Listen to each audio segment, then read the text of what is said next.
my legal issues are far from over, right? And I see a lot of people in the chat saying good luck tomorrow and stuff like that. With the harassment restraining order taken out against me by Aaron Imholt. He received an ex parte order. It was supposed to be, my hearing is supposed to be today. However, Aaron has hired a lawyer, and his lawyer was unavailable for the hearing today, so it got pushed back 8 days to July 23rd.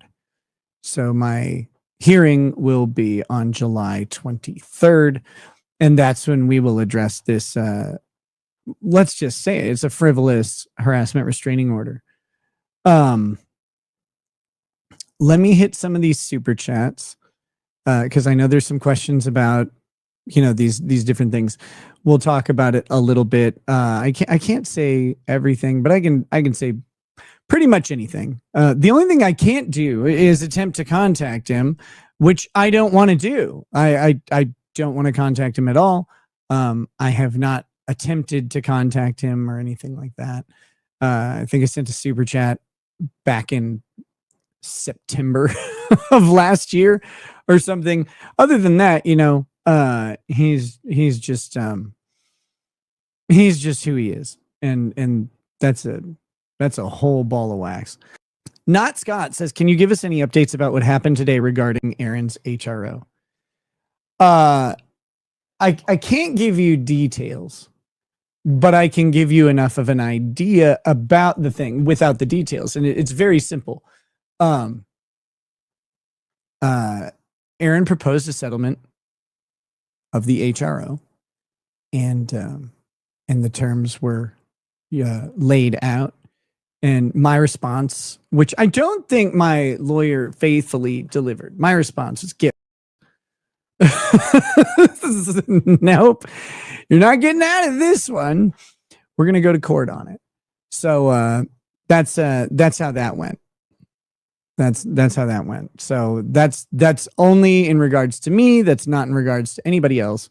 But yes, I received a settlement offer on the frivolous bullshit HRO, and my response, again, get. Grifty says, why did Melton show his O face when you texted him and he called the lawyer? Sorry if you already addressed it. I can't talk about anything regarding Melton. I don't know. I mean, he just laughed at what I texted him, which was, I told him basically what I just said on here, in that there was a settlement offer and my answer was gift.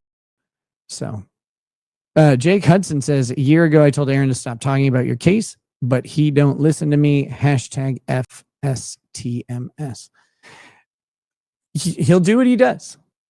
The crazy thing is I haven't acted in any way to impede or to stop him. I mean, he did commit a crime, and that crime was reported by the victim of the crime. I assisted in the report because I was a witness to a lot of what happened, including the victim's reaction and all that stuff. So like that, but I didn't even want that to happen. There's this weird conspiracy theory that that was this moment where I could take advantage. It's like, what it wasn't really going to give me an advantage in the case. It maybe was going to limit or disqualify Aaron's testimony, maybe, but that was a long shot. That's the mile out sniper shot, right? Like you have no guarantee that that's going to work. So what you have instead is this thing that I didn't want, which was I didn't want anything to do with any of the witnesses in my case until my case was resolved. And then it was like, once my case is resolved, I'll be able to start to address this stuff. And I didn't know exactly how I was going to do it. So his committing a crime accelerated the timeline on that and required action, frankly. That being said, I would have preferred that not to have happened. That would have been ideal. Not committing the crime would have been much better for everyone involved, including him.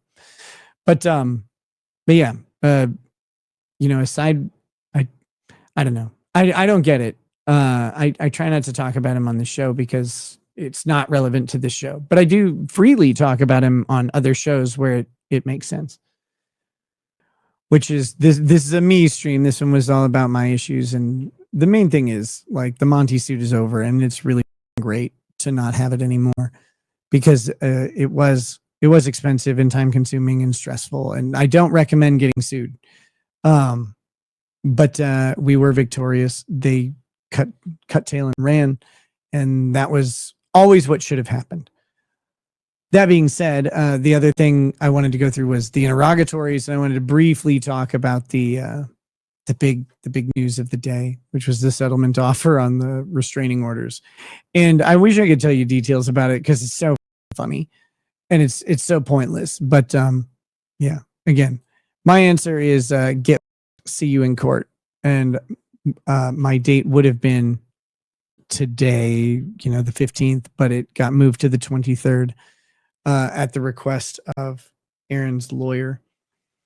So it'll be interesting to see what this lawyer comes up with, because he filed it clearly on his own, and now this guy is stuck with what he's stuck with whatever Aaron put down. Now he has to go into court and try and make this work. So we'll see. I'm fairly confident, but you never know what a judge is going to do. But I'm fairly confident because I've never threatened this person. I don't stalk or harass them or anything like that. Make fun of them, absolutely, because like you get to make fun of people in this country. Be critical of them, sure, but any sort of activity that would lead to an HRO, no, not at all. Nothing even close. And the stuff that's put in that HRO petition, he'll have to back it up because, I'm taking this one to court, and that's that. There's just not much else to say about it. I'm not going to have a bogus HRO sitting over my head. That's stupid. I think he started to maybe see that the case was sinking, and then it's really interesting because then Montegraph brings on a new lawyer, Matt Harden. Matt Harden, right? Matt. Yeah, he seems like an enough guy. I mean, Davidson. I actually like him. Yeah, I mean, get along with a lot of people. I got along with both of them. I like him just fine. I referred Josh to Harden like years ago on recommendation from a friend. And so it's kind of funny because now like Harden ended up in the Monograph case, and Harden is the one who's driving the effort to secure my body cam footage for my criminal case, which is like the weirdest. This is the weirdest case ever because there is they have no legal claim under Minnesota law. They're entirely relying on the fact that that these two body cam I guess their whole videos, these two body cam videos that are about 2 hours each, were entered erroneously by the court admin as accepted evidence, even though they were never offered, nor were they accepted by the court. And so they were entered as accepted evidence. So then the county allowed people to view them. A judge came in and corrected it, and now they're suing the county to say that the judge was not allowed to correct it, and that those have to be public. And that their theory of the case is that a court admin messed up, so therefore the privacy interests of me, my children, my wife, those don't matter anymore. I mean, to be honest, that's not a retarded theory. I mean, I've made similar arguments in other cases. I mean, maybe you're the retard, Mark. aren't the retards just the friends we make along the way?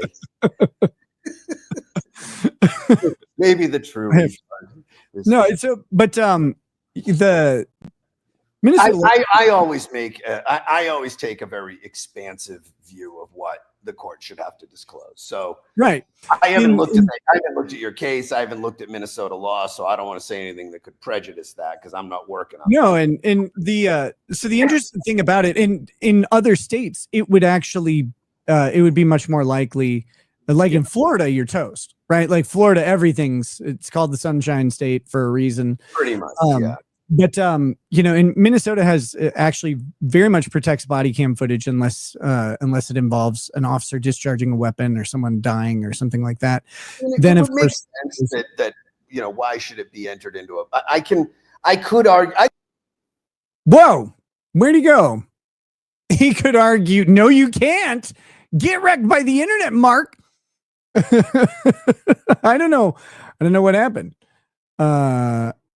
He just got kicked out of the studio. He said he was here, which was a lie. Filthy, disgusting lie. But hopefully he'll come back. Okay, here we go. Here he is. All right. But the thing I could argue both sides of that case all day long. I mean, on one level, everything shouldn't be a public record because the police made it. It's unproven allegations, blah, blah, blah. But then somebody just said the retainer ran out and he cut you off. That was funny. Well played, Bob. It's so true. So in the Minnesota law in regards to body cam footage is very clear. The only time it becomes public is either with the consent of the party, a party depicted in the footage, and the party can't be one of the public officials. It has to be, it has to be a private person, and then if it is entered as evidence into a case. Once it's evidence, then it's of course available to the public.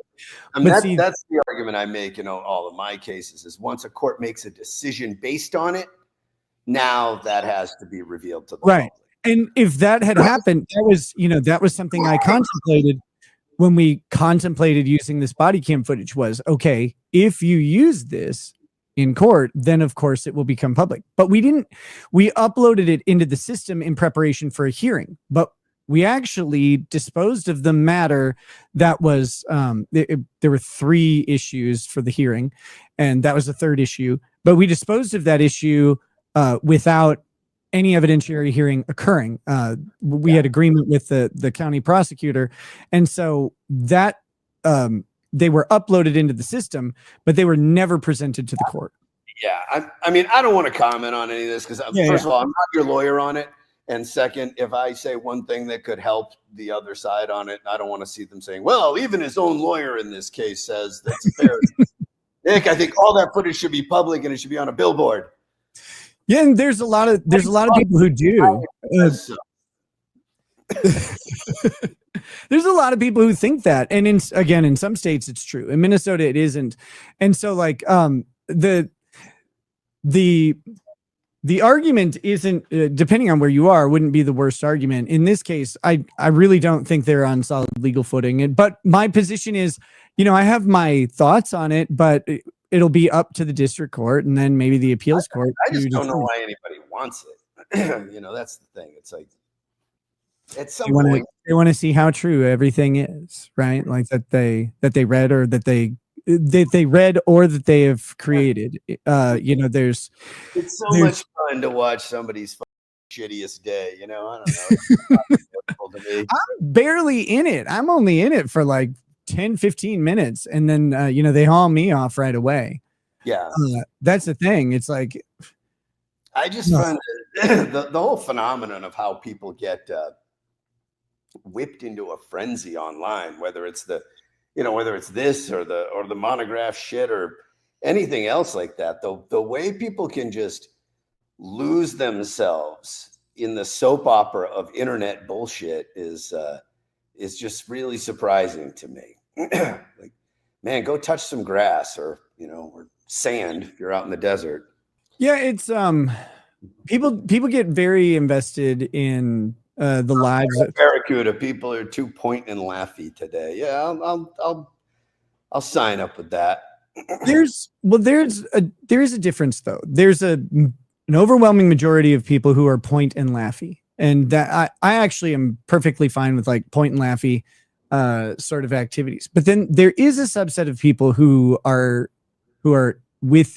kind of meld into those crowds that go well beyond pointing and laughing, and they do attempt to really do damage to people through all sorts of different actions that would surprise you with their creativity and how they do it. And it's like, okay, like I get that I like maybe pissed you off or disappointed you or whatever, but like this is a lot. It pissed me off I pissed you off in the past. How did I do that? What can you call JF? You remember how we met? Well, maybe you shouldn't have been being. Did you think about that one? No, it didn't occur to me.